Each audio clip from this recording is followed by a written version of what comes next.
protracted agony of enduring a narcissistically abusive relationship. People who are walking through the toxic day-to-day, these are people whose sense of self is forever sacrificed, who live in chronic gaslighting. I don't care how much damn social support you have, and typically the lifers don't have enough.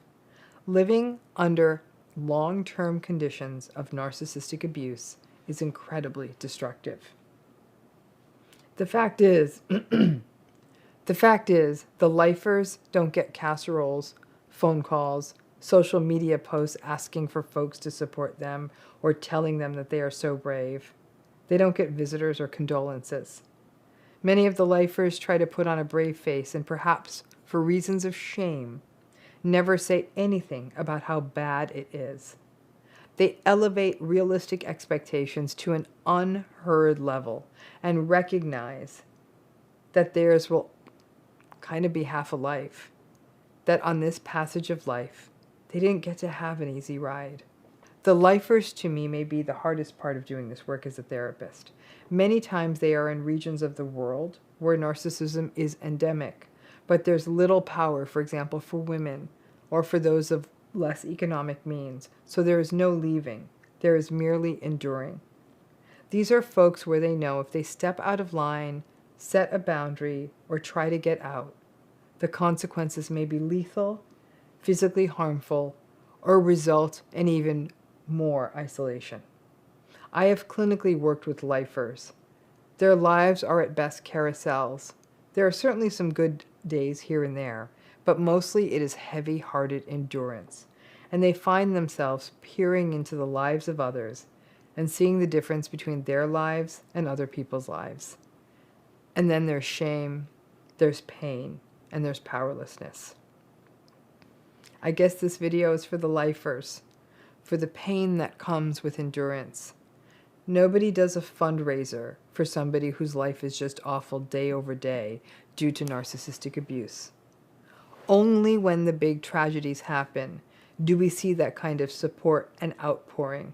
And this means that the people who are plodding day after day through the never-changing toxic landscape of a toxic relationship often don't get the support they need, or, unfortunately, they minimize their own pain and grief, saying things like, well, those people went through something worse than me. They went through a real tragedy. It's not a competition. These are different kinds of pain. The pain of the sudden disaster or tragedy versus the pain of the ongoing, emotionally impoverished space of a long-term narcissistic relationship. I would argue these pains are pretty damn comparable in terms of the harm they do to the people going through them, with the difference being that the lifers, the folks who are enduring rather than responding to a sudden crisis, will never get the support they need. At a minimum, sometimes the tragedies enable people to get out of bad situations. The sameness, the endurance, there is little way to harness that to change a person's circumstances. The tendency of survivors to already say, well, I'm not getting hit, or at least I have a place to live. I mean, I guess that's circumspect, but that minimization means that you are invalidating yourself as well. To be manipulated and gaslighted and walk on eggshells day after day, over time, that is traumatic, and it accumulates.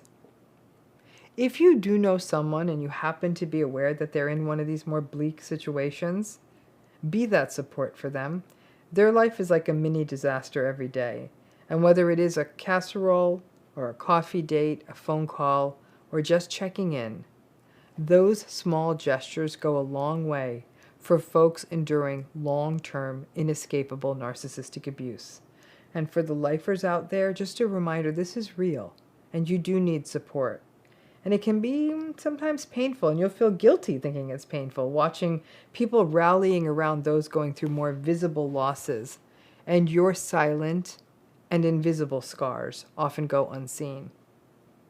I've often said that if the survivors of narcissistic abuse wore their scars on the outside rather than inside on their psyche, people would be calling 911 as soon as they saw them. Narcissistic abuse is a silent and invisible scourge that leaves long-term survivors confused, invalidated, ashamed, and minimizing their own pain. Your pain is real, even if it is not always recognized. Thanks again.